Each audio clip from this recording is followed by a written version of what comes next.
Ma présentation, ce que je vais vous faire aujourd'hui, je souligne quelques questions que Michel m'a apportées à mon attention. On va commencer par vous les dire. Quels sont les aperçus des questions? Il m'a parlé, Michel, il m'a demandé de vous dire quelques mots sur les principaux défis auxquels doivent faire face les familles pour faire la promotion de la culture de la vie, évidemment. Qu'est-ce qui nous vient à l'esprit? C'est des choses comme, par exemple, l'avortement, le mariage gay, l'idéologie des sexes qui affectent les communautés dans lesquelles on vit et aussi l'euthanasie qui se présente à nous malgré les débats qui ont lieu et les débats au Québec. Alors, c'est quelque chose qui va nous être présenté maintenant. Quels sont les principaux défis? Elle m'a demandé aussi de souligner pour vous la réflexion théologique et anthropologique, c'est-à-dire qu'est-ce que l'Église enseigne au sujet de la vie, au sujet de l'amour et de la vie. Et je veux m'assurer que je fais ce qu'elle fait de façon accessible. Alors, n'hésitez pas à m'interrompre, à poser des questions, à demander des explications. Je vais essayer de prendre ceci parce que c'est très important, je pense. Et la question de Michel est bonne aussi parce qu'à moins que on n'aille pas voir la signification anthropologique. Qu'est-ce que c'est, le fait d'être humain? Les racines de nos problèmes, on ne pourra pas y remédier de façon adéquate si on ne se rend pas à ces racines. Elle m'a demandé de parler un peu également de la théologie du corps et de son rôle pour créer cette culture de la vie. Et aussi la loi de la nature, on sait très bien, même si ça continue dans nos traditions catholiques, ça fait partie du langage dans lequel on essaie d'aborder ces questions en raisonnant avec les gens avec qui l'on vit concernant la vérité des choses, la vie sur la réalité, sur la vie humaine, sur l'amour. Comment aussi créer cette culture de la vie, m'a demandé Michel. En d'autres mots, quelles sont les conditions de succès? Alors là, c'était la partie la plus intéressante de toutes les questions qu'elle a posées. Parce que c'est une question que continuellement, je me pose à moi-même, moi, dans mes réflexions. Dans ma réflexion avec les gens dans mon rôle, dans les circonstances dans lesquelles le Seigneur m'a placé. Comment réussir dans ce monde où, en fait, tout semble travailler contre nous, tout semble dire le contraire. C'est très, très important, cette question. Alors, voilà les questions en bref que Michel m'a posées. Je vais passer en revue ces questions, oui, mais ça va être un peu le fil conducteur que je vais suivre. Je vais le répartir avec eux et vous présenter quelques diapos.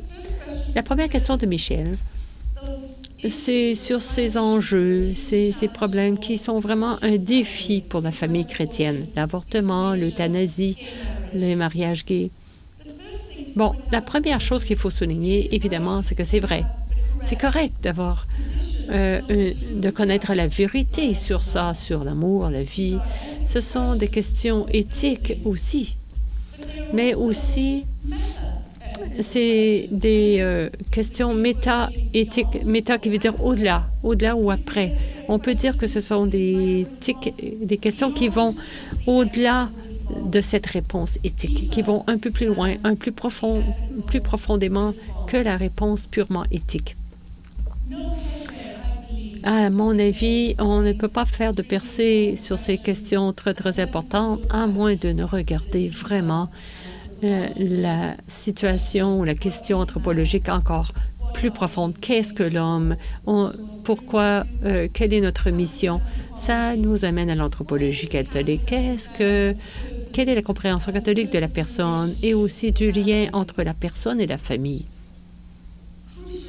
Et aussi, relié étroitement à cette question, Comment allons-nous comprendre la liberté? Évidemment, ce qui est proposé ici dans la culture, au menu, en fait, dans la mentalité dominante, si on dit, on propose évidemment une compréhension tout à fait différente de la liberté. Et j'aime bien mettre en contraste pour vous l'anthropologie catholique avec ce que j'estime être l'anthropologie dominante dans le monde qui nous entoure, surtout dans l'hémisphère occidental. Il s'agit du libéralisme politique. Je ne parle pas du parti politique libéral, non. Mais c'est le libéralisme politique comme philosophie, évidemment comme système philosophique qui a démarré il y a plusieurs siècles, mais ça intégrerait évidemment tous les partis politiques, comme Alice McIntyre disait. La gauche, la droite ou le centre, c'est du libéralisme essentiellement. C'est de ça qu'il s'agit. Quel est le libéralisme par rapport à la personne et son lien par rapport à la famille? Et le libéralisme, qu'est-ce qu'il veut dire par rapport à la liberté de la personne? La théologie du corps, nous allons parler de ces questions, la loi naturelle et ensuite la question fondamentale. Comment récupérer s'il y a eu une perte, en fait, une perte d'anthropologie théologique catholique chrétienne. C'est important pour construire cette culture de la vie. Quels sont les critères de base qui sont essentiels? J'aime bien cette question. Maintenant, peut-être qu'on pourrait dire que Jean-Paul II ou Saint Jean-Paul II, Benoît et François, ont tous un point en commun, c'est-à-dire qu'ils se soucient, un véritable souci de la question de l'identité de la personne humaine. Alors Jean-Paul II, ce qu'il appelle le débat concernant l'humain, ce que c'est que d'être humain. La question en ce qui concerne l'être humain, c'est plus urgent, beaucoup plus urgent qu'à l'époque où Jean-Paul II l'a écrit à cause des développements accélérés dans le domaine des biotechnologies et un exemple comme le clonage et aussi à la suite des tendances comportant la sexualité humaine. Ça veut dire des choses comme les mariages gays et aussi la promotion de ce qu'on peut expliquer comme étant l'idéologie du genre et la tendance à, le style de vie LGBTQ. Il y a aussi, on le voit dans les médias, dans les écoles, toutes ces tendances, toutes soulignent un point de vue de plus en plus fragmenté de la personne. C'est le cas de toutes les tendances. Et c'est une source de confusion qui nous ramène à la question, qu'est-ce que la personne? Mais autour de nous, ce qu'on voit, et l'expérience nous montre aussi, surtout pour des gens comme vous, qui participent à la première ligne dans cette montée de la confusion sur beaucoup de questions comme celle-ci, je suis certaine que parfois vous vous sentez que les forces auxquelles vous devez faire face, c'est une force destructive et un peu qui ne peut être arrêtée. On dit que c'est une question méta-éthique, une question beaucoup plus profonde qui nous invite à chercher des réponses plus profondes. Qu'est-ce que c'est que d'être un être humain? Qu'est-ce qu'un être humain, une personne humaine? Et nous allons voir, on ne peut pas détacher cette question, ce point de vue de la personne de la vision de l'anthropologie catholique par rapport à la relation entre la personne et la famille. Maintenant, j'aimerais vous montrer par opposition le point de vue catholique, c'est-à-dire l'anthropologie catholique théologique, c'est-à-dire la vérité sur la personne, la vie, l'amour et notre destin avec Dieu. Et par rapport à l'anthropologie dominante, c'est pas la seule, celle qui nous entoure, là, mais évidemment, c'est très puissant, très fort. Et il s'agit du libéralisme, comme je l'ai dit. Ça commence comme un système philosophique, mais évidemment, de plus en plus, c'est une philosophie politique qui modèle les économies, la société dans le monde dans lequel on vit. On pourrait dire que un changement anthropologique très profond a démarré il y a plusieurs centaines d'années, même avant l'ère des Lumières, mais aussi associé à ce système philosophique, c'est arrivé à la période des Lumières comme John Locke, etc. Donc, il y a un changement anthropologique très profond qui a eu lieu, qui a démarré, et ça a pris un autre élan au cours des dernières décennies. Un autre changement sismique, si je puis dire, qu'on a vu au niveau de la culture, surtout la culture occidentale, depuis quelques décennies. Et cette anthropologie nouvelle est très, très efficace, non seulement pour affaiblir le point de vue catholique, mais aussi, je dirais même, infecter le point de vue catholique. On commence à penser conformément aux termes expliqués par cette anthropologie dominante. Je vais vous expliquer ce que je veux dire un petit peu plus tard. Mais cette anthropologie, il faut la comprendre, il faut bien la comprendre à cause du défi énorme que ça pose à la vision chrétienne. Une des étapes importantes de la modernité, c'est ce changement profond fait par le libéralisme. Bon, on peut dire beaucoup de choses à ce sujet-là. Évidemment, mon point, c'est pas d'aller dans les détails. Toute la variété dans lesquelles le libéralisme maintenant peut se manifester selon les différentes cultures. Je veux simplement souligner certains thèmes, si je puis dire, ou certains résultats de cette position particulière. D'abord, c'est l'accent qu'on met, l'accent premier qui est accordé à la liberté de l'individu. Alors, ça a l'air innocent. Bon, la liberté de l'individuel. Mais de l'individu, je vais vous le montrer par rapport à la vue chrétienne.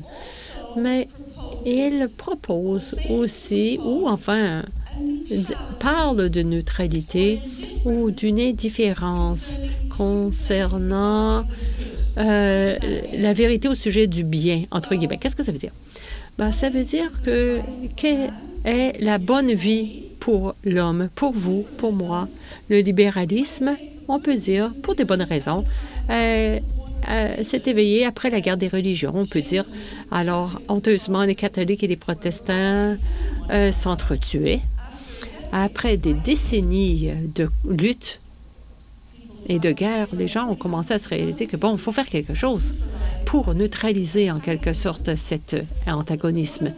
Alors, une des choses qui est arrivée dans ce système philosophique, on s'est dit, bon, d'accord, vous avez votre droit. Vous avez le droit de choisir de déterminer ce qui est bon, la bonne façon de vivre pour vous et votre communauté même. À la limite, et moi, j'ai aussi le droit de déterminer ça pour moi-même.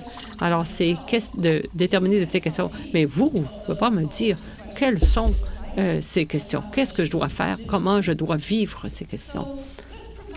Alors, il y a un panier de droits et d'immunité devant la loi, mais allez-y, adaptez, faites votre vie dans le domaine privé, évidemment, et qu'est-ce que vous jugez être le bien ou le bon pour vous. Bon, maintenant, John Rawls disait que les politiques libérales doivent tenir compte des doctrines inclusives, incluant les croyances religieuses. Il parle de ce qui est le bien dans la vie pour l'homme ou la bonne vie pour l'homme. Bon, les bons principes de motivation, par exemple, on protège la personne, la décision de choisir pour nous ce qu'est à vivre une bonne vie. La liberté, donc, à ce propos, est un droit de croire, d'agir ou de choisir ce qu'on veut, comme on le désire. La liberté qui est proposée, c'est une liberté de toute restriction, toute contrainte, de toute limite. Et évidemment, le résultat, c'est que la liberté se réduit à satisfaire les réactions de quelqu'un ou ses besoins immédiats. L'homme devient, selon ce que dit Platon, la mesure de toute chose. Il détermine pour lui-même ce que le monde doit produire et lui donner.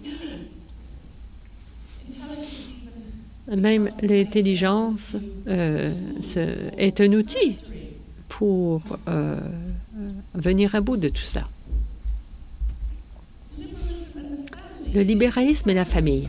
Si le bien premier, un petit G là, du libéralisme est la liberté de l'individu, ça va avoir un impact, à coup sûr, sur la famille.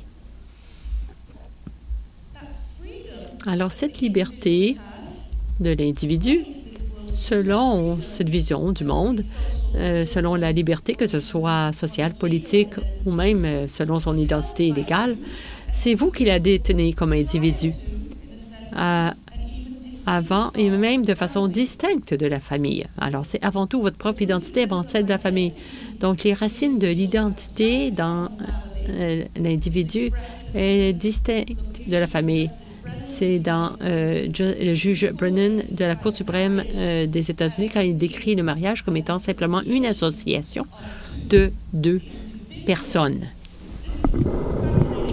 Absolument fascinant. Si c'était pas si sérieux, ça serait vraiment super fascinant.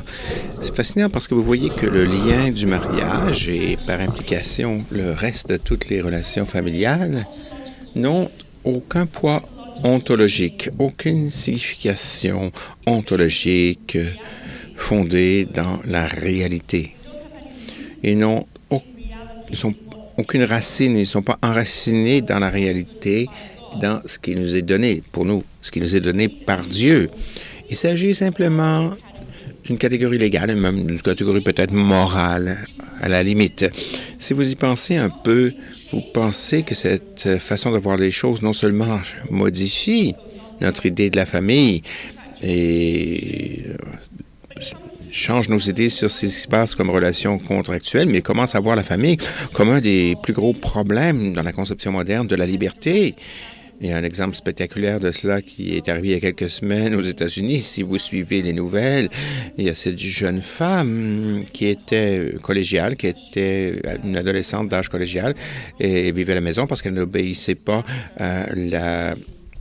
aux indications de ses parents. Ils ont voulu la garder à la maison. Elle les a poursuivis. Elle a poursuivi ses parents. Finalement, la Cour a décidé en faveur des parents dans ce cas-ci en particulier, mais il y a des mots importants sur lesquels il faut réfléchir. Ce sont de grands mots. Mais c'est important d'y réfléchir en tant que catholique pour comprendre le glissement qui s'est produit au cours des quelques derniers siècles et très certainement au cours des quelques dernières décennies. Il y a eu quelque chose, ce que Rhonda Chervin nous a parlé. Elle a écrit un merveilleux livre qui s'appelle « L'amour de la sagesse ». Il y a eu une révolution copernicienne, nous dit-elle dans ce livre, qui nous a éloignés de notre préoccupation pour l'ontologie, c'est-à-dire regarder l'être, regarder la réalité avec émerveillement, et il nous fait glisser vers l'épistémologie, épistémé est le mot grec pour la connaissance. C'est un changement dans la philosophie. Au lieu de se préoccuper de l'ontologie, de ce que la réalité nous montre, c'est quoi l'être avec un grand E, et on glisse vers le sujet pensant qui devient la mesure de toute chose. L'homme est la mesure de toute chose. C'était une énorme révolution dans notre façon de penser. Et ça a beaucoup infecté, vous savez, j'ai utilisé ce mot plus tôt, ça a même infecté la façon dont nous, catholiques, pensons quelquefois. Par voie de contraste de ces deux visions du monde, qu'est-ce que le libéralisme nous dit?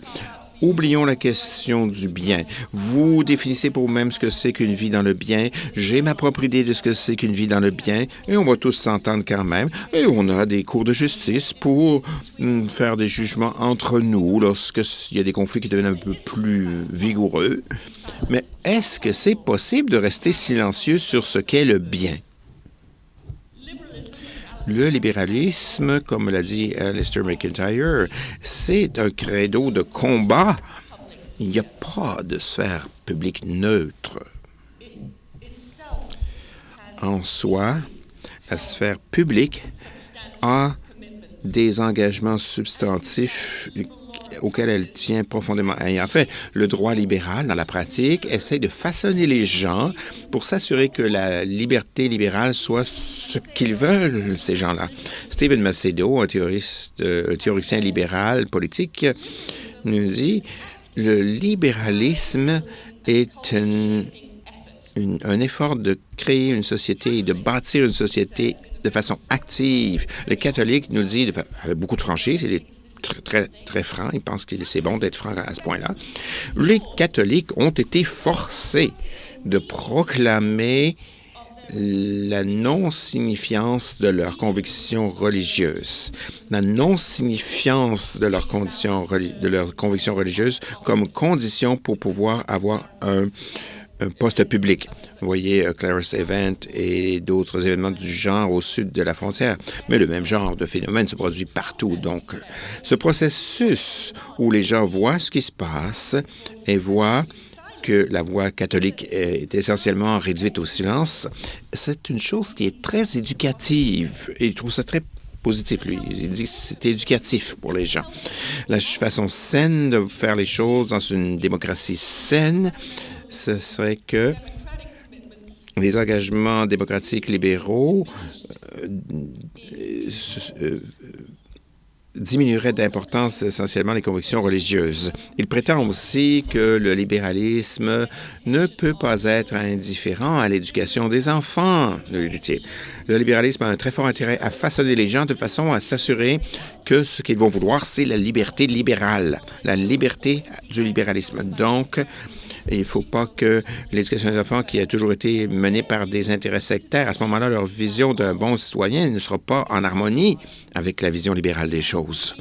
Alors, nous avons des bonnes raisons d'espérer qu'il y aura de moins en moins de familles qui vont élever ce genre d'enfants sectaires dans l'avenir. Peut-être que ça vous fait hérisser un petit peu les cheveux sur la tête. Ça m'a en tout cas fait hérisser les cheveux sur la tête. Une autre façon de comparer les deux anthropologies pour arriver à la racine de la confusion par rapport à la personne humaine, le volontarisme. Qu'est-ce que ça veut dire? C'est une attitude fondamentalement différente à la liberté que celle qui est proposée par l'anthropologie de l'Église. On met l'accent sur le volontarisme, la volonté. La racine veut dire, bien sûr, notre volonté, ce qu'on veut. C'est nous qui décidons. C'est notre volonté qui décide d'établir des relations avec les choses et avec les gens. Et, comme on l'a dit, ça coïncide avec la vision ou la conception de la personne comme étant une personne qui est libre d'abord et avant tout, c'est-à-dire en faisant abstraction de toute relation. L'individu et se préoccupe de sa propre identité avant de considérer quelque autre orientation. Une des conséquences de ça, je pense, c'est que le pouvoir de la capacité humaine devient une mesure de l'action humaine. Et vous pouvez voir à quel point le sort de l'enfant est lié à cette vision des choses. Le pouvoir de la capacité humaine, si c'est la mesure de l'action, qu'est-ce que l'enfant doit faire? Alors, l'enfant, comme on le sait, est un signe de la nature de don de l'être, le don de l'être et le don de la réalité. L'enfant qui est ce signe du don, l'enfant n'est pas particulièrement utile dans cette vision des choses, dans ce plan. Faisons contraste maintenant avec la vision catholique. Dans le point de vue anthropologique catholique, bien sûr, la première chose donnée, je vous ai dit que pour le libéralisme, c'est la liberté de l'individu, mais la première chose qu'on trouve en nous-mêmes, c'est qu'on est donné. On est donné. Nous sommes un don. Ontologiquement, le don vient avant notre liberté. Donc, dans la réalité, c'est pas dans nos têtes, là. C'est pas dans quelque chose qu'on décide. Il y a une dépendance ontologique par rapport à celui qui nous a voulu et qui nous a menés à l'être. Je ne me suis pas créé moi-même. Je n'ai pas décidé à quel moment historique je serais né et dans quelle famille je serais né. Alors, du point de vue catholique, bien sûr, la personne, à ce moment-là, est plus que ses relations familiales. La personne est d'abord et avant tout cette relation avec Dieu. La personne est d'abord et avant tout voulue par Dieu. Et son origine et sa destinée se trouvent dans cet amour. Un amour qui précède et transcende radicalement les relations familiales. Ça, c'est l'origine de la dignité de la personne. La personne est à l'image et à la ressemblance de Dieu de façon irréductible. La personne est non répétable. Le fait que je suis, le fait que je sois, est un acte de l'amour de Dieu qui m'invite, moi aussi, à m'aimer moi-même exactement comme justement parce que cette créature, quel beau mot qui est utilisé souvent par le pape Benoît. On a oublié notre nature de créature, nous dit-il. Je suis cette dépendance par rapport à Dieu. Et ma vie est un don. Mais la personne, même si d'abord et avant tout, c'est cette relation avec Dieu qui est là à sa source, la personne est aussi relation avec d'autres personnes. En d'autres termes, ce qui est inscrit dans notre être profond et dans la structure même de ce que ça veut dire que d'être humain, on voit qu'on a une identité personnelle qui est enracinée dans une identité familiale. Donc, avant qu'il y ait un, il y a eu le deux. Et le fruit de ce deux, par l'amour, devient l'enfant. Un autre contraste par rapport aux différentes anthropologies courantes pour qu'on sache exactement ce à quoi on a affaire, à quoi on a à faire face et à quoi on est confronté, c'est la façon de comprendre le corps. Bien sûr, plusieurs parmi nous sont familiers avec une des grandes contributions du pape Jean-Paul II dans ce qu'on a appelé sa théologie du corps. On peut mettre ça en contraste avec la philosophie libérale politique ou la vision politique libérale du corps qui, je dirais, est dualiste. Le corps est souvent conçu comme prémoral, non moral, formé et éclairé par la raison. En un sens, c'est de la matière sous-rationnelle. Ça fait partie de cet univers matériel sans esprit et sans intelligence. Et on doit agir sur ce corps par nos décisions, par nos choix. Et c'est pourquoi, dans le langage des droits par rapport à l'avortement, souvent, on entend le droit de contrôler, j'ai le droit de contrôler mon corps. Alors, c'est comme si le corps ne faisait pas partie de moi, c'est quelque chose qui est loin de moi, à l'extérieur de moi, sous-matériel et subordonné à mes processus rationnels supérieurs. Donc, c'est quelque chose sur quoi je peux agir par mes décisions. Mais comme on voit par la vision catholique que je vous ai présentée brièvement, le corps n'est pas du tout une limite extérieure ou une loi imposée par une réalité sous-personnelle, infrapersonnelle ou matérielle. Le corps a une réalité et le caractère fructueux implicite de notre sexualité est un don qui nous a été donné comme don avant toute possibilité d'acte libre, bien que la consommation dans l'amour exige bien sûr la liberté, oui. Le corps nous dit qui nous sommes et ce que nous devrions faire. Selon cette merveilleuse contribution de la théologie du corps qu'on a depuis 20 ans maintenant, la visibilité de la personne, en d'autres termes, c'est une connaissance de ce qu'on peut faire, de ce que ça veut dire que d'être une personne. Mais je dirais que ce n'est certainement pas facile à affirmer ce fait, parce que si oui, on n'aurait pas à faire face aux grands problèmes auxquels nous devons faire face actuellement.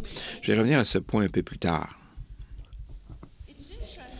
Il est intéressant de noter que cette vérité sur découvrir ce que c'est que la nature humaine grâce aux signes visibles du corps est affirmée, même dans un déni extérieur ou dans un rejet extérieur. J'aimerais vous donner un exemple que David Crawford donne dans un article dans Communio qui s'appelle « La famille et l'identité de la personne ».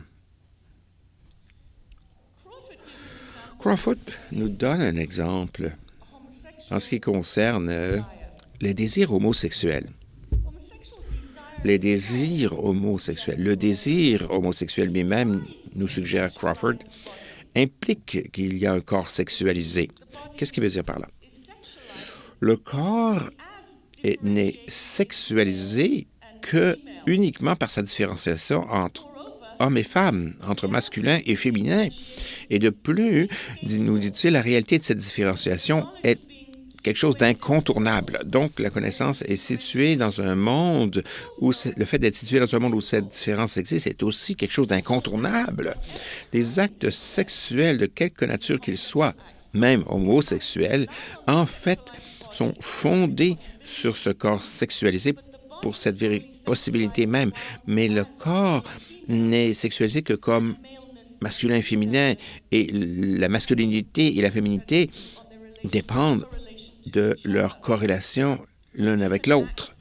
Et même les actes entre deux hommes impliquent, dit-il, la possibilité de la femme.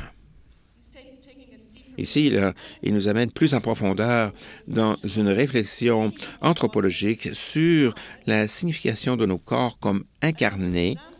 Un autre exemple,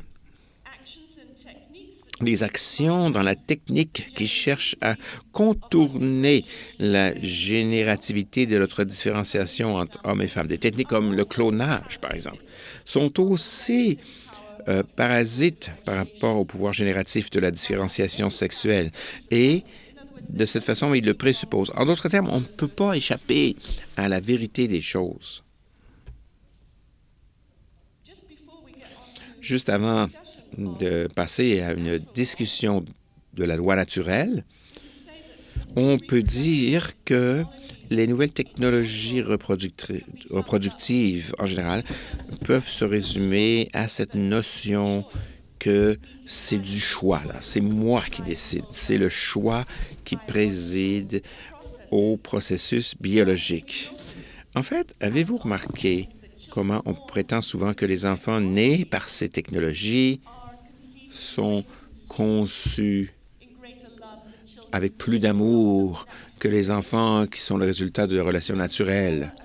Parce que les enfants naturels sont conçus par un choix conscient et mûr.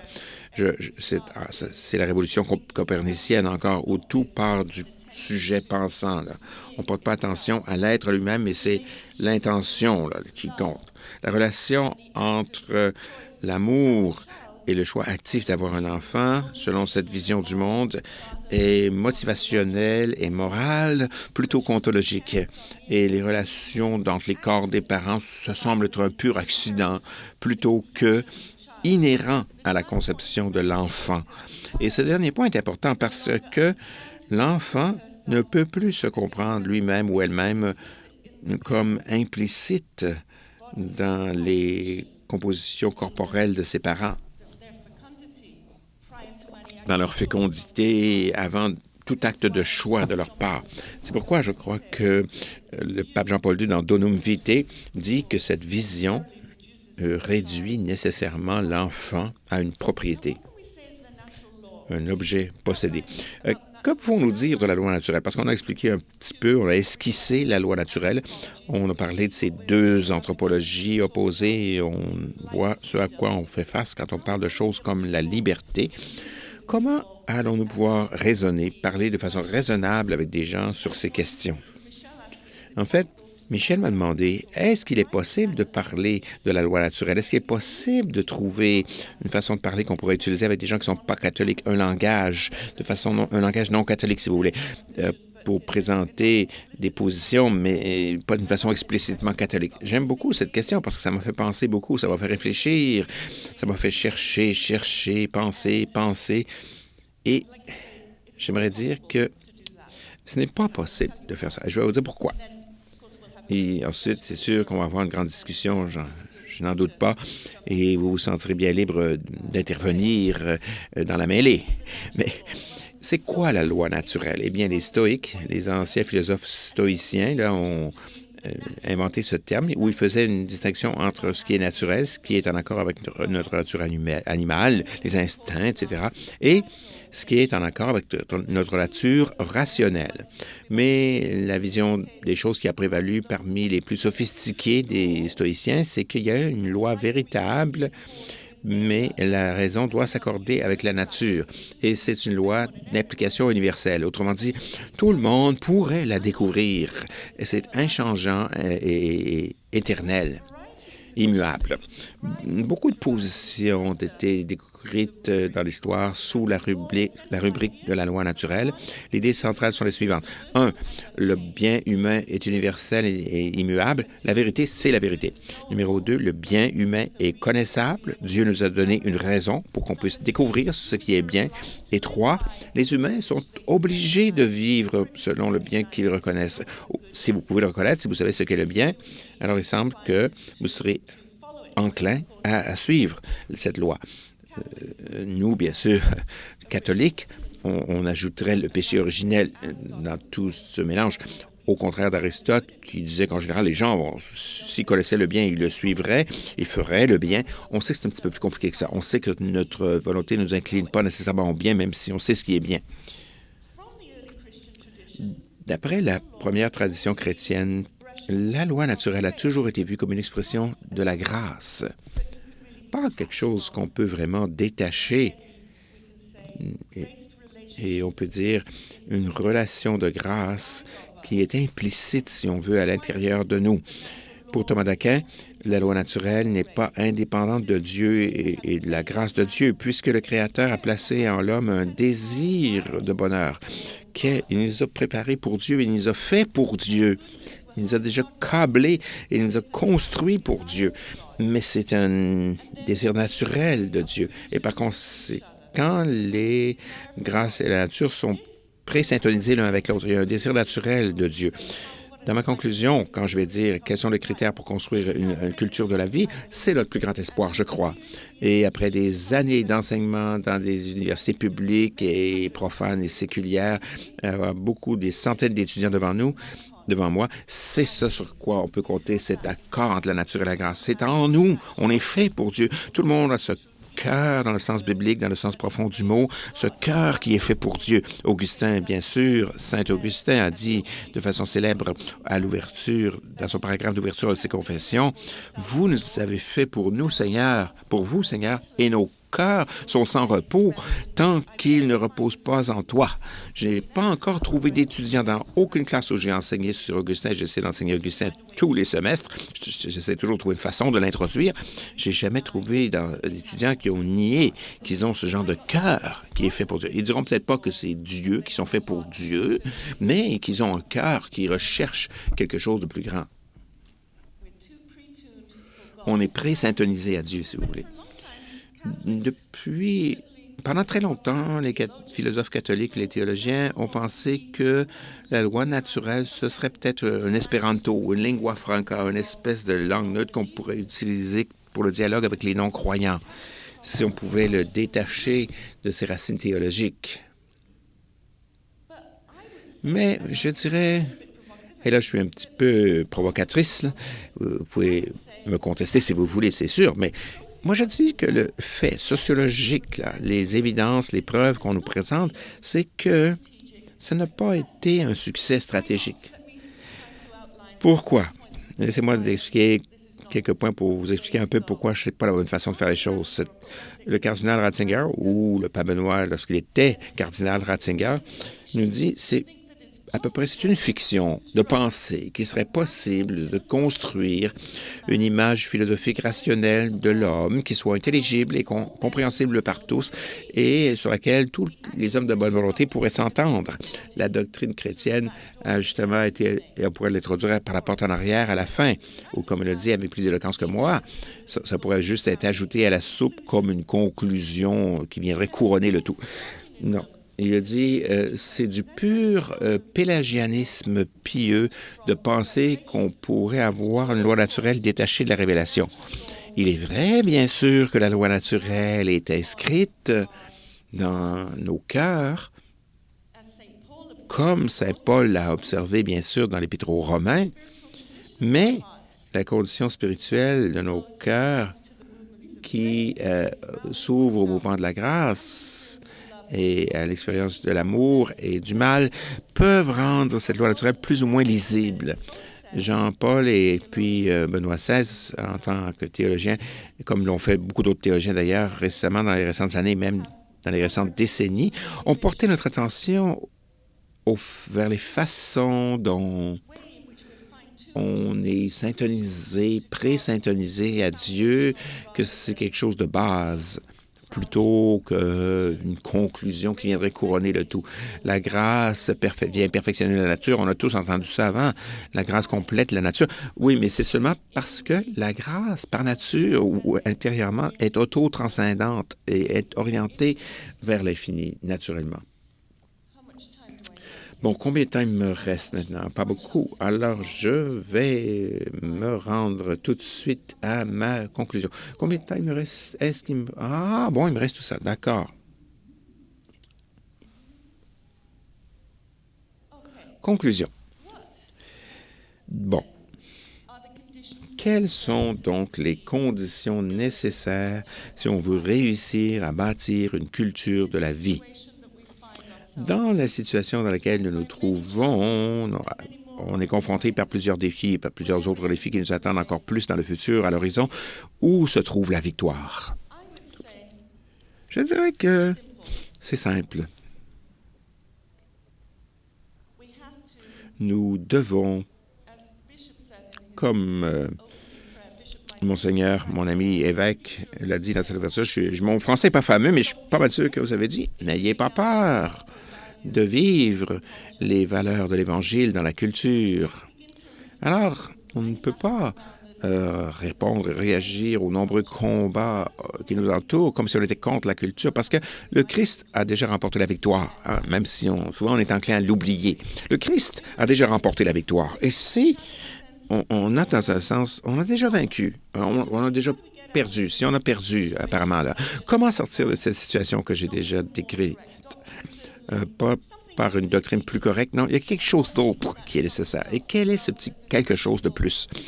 Il y a cette merveilleuse peinture sur la conversion de saint Paul par le Caravage, le chemin de Damas. Comme cette peinture nous le montre, l'homme a besoin d'une réponse qu'il ne peut pas se donner à lui-même. Elle vient de l'extérieur de nous. C'est Dieu qui prend l'initiative.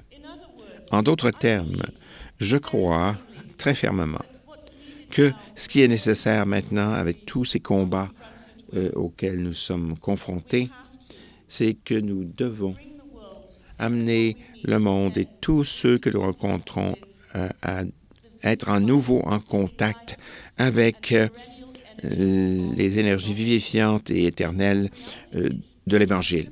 En fait, c'est aussi simple que ça. Il n'y a rien d'autre qui va résoudre ces problèmes. Et si la victoire, si le Christ a déjà remporté la victoire, il est vrai également que le résultat ne dépend pas de nous. Le résultat ne dépend pas de nous. Ça ne veut pas dire qu'on s'en fout, ça ne veut pas dire qu'on s'en fiche totalement. Ça veut dire que tous ces combats qu'on a jour après jour, vous particuliers, vous êtes sur la ligne de front sur plusieurs de ces questions, on se verse dans l'amour pour essayer de résoudre ces problèmes, mais tout en sachant que le résultat, l'issue du combat ne dépend pas de nous. Ça, c'est le critère que Michel nous a demandé. Quel est ce critère? Je crois que le critère, c'est qu'il faut recouvrer une anthropologie chrétienne catholique qui s'est affaiblie quelque peu. On doit redécouvrir une véritable religiosité. Qu'est-ce que je veux dire par là? Nous avons déjà mentionné que la première chose que je reconnais sur moi-même, c'est que je dépends, je suis donné Je reconnais ma dépendance ontologique par rapport à la réalité. Je dépends de Dieu pour ma prochaine respiration ici devant vous. C'est lui qui me fait respirer mon prochain souffle. Un autre fait, donc, sur la personne dont on a parlé, à part ce caractère donné, c'est que nous, structurellement, on est fait pour Dieu en tant qu'humain. Si c'est vrai, je crois et je sais que c'est vrai, alors on peut compter sur le fait que c'est vrai pour tous ceux qu'on rencontre également. Ils peuvent être mélangés, peuvent être dans la confusion. Ils ne le voient peut-être pas. Ils sont peut-être durcis par toutes sortes d'encroûtements dus à leurs expériences dans la vie. Mais comment pouvons-nous les aider? On peut les aider en leur montrant quelque chose de la nouveauté de la vie que nous avons rencontrée, la vie qui nous a changés, comme le dit saint Paul si merveilleusement bien. Nous sommes de nouvelles créatures en Christ. Qu'est-ce que ça veut dire d'être cette nouvelle créature? Ça veut dire que, par moi-même, je ne peux rien faire. Et encore une fois, je paraphrase saint Paul, mais je détiens un trésor dans ce vase d'argile. Et ce trésor, c'est ma dépendance par rapport à lui qui prend l'initiative. Le deuxième concile du Vatican, avec Gaudium et Spes, au 21e paragraphe, on a cette merveilleuse référence au Christ qui, dans un certain sens, résume toute la poussée christologique du Concile Vatican II. Ce n'est que par le Christ et en le Christ qu'on peut mettre de la lumière sur la souffrance et la mort. Selon l'Évangile, le Christ s'est relevé, détruisant la mort par sa mort et nous a donné la vie en abondance. En d'autres termes, selon Gaudium et Spes, et donc Jean-Paul a dit passablement la même chose, comme Benoît, comme le fait François, on ne peut pas comprendre l'humain, le humanum, ce que c'est que d'être humain. On ne peut pas comprendre ce que c'est que la personne humaine, sauf à la lumière du Christ. Cardinal Scollett, en fait, a dit qu'on ne peut pas véritablement comprendre la différenciation sexuelle comme étant quelque chose de positif sans la révélation de la Trinité. Et on sait que dans ce mysticisme nuptial, la relation entre l'homme et la femme et l'enfant, ça exprime la Trinité. Et dans l'Évangile, comme le dit le pape Benoît, c'est pas simplement la communication de choses qui doit être connue, c'est-à-dire dire aux gens, voici ce que c'est, ce que j'ai appris, voici. Mais en fait, ça fait en sorte que les choses arrivent. Et ça change la vie, vous le savez. Vous êtes des hommes et des femmes de foi. Dans la vie quotidienne, on voit qu'il nous fait changer. Il fait changer les choses dans notre vie. Et je trouve que ça, c'est très inspirant. Et aussi, c'est consolant de se rendre compte que c'est pas juste à moi de sauver le monde. Le Sauveur l'a déjà vu, mais il m'invite à suivre son initiative. Le pape Benoît XVI, il y a quelques années, a dit de façon magnifique que notre contribution, il parlait de la nouvelle évangélisation, mais c'est vraiment notre contribution dans le travail que vous faites, dans notre travail, dans nos tâches. Alors, notre contribution ne peut être intégrée dans le dynamisme en motion par Dieu dans son esprit. Seule la présidence de Dieu fait que notre passage est possible. Notre collaboration, on dit toujours collaboration. C'est pas notre propre décision. Regardez à quel point c'est différent de l'anthropologie libéraliste. C'est pas ma décision, ça ne s'arrête pas à moi. Ça commence là, dans les choses qui arrivent. Donc, comme dit le pape Benoît XVI, c'est important de savoir que le premier mot, la véritable initiative, la véritable activité vient de Dieu.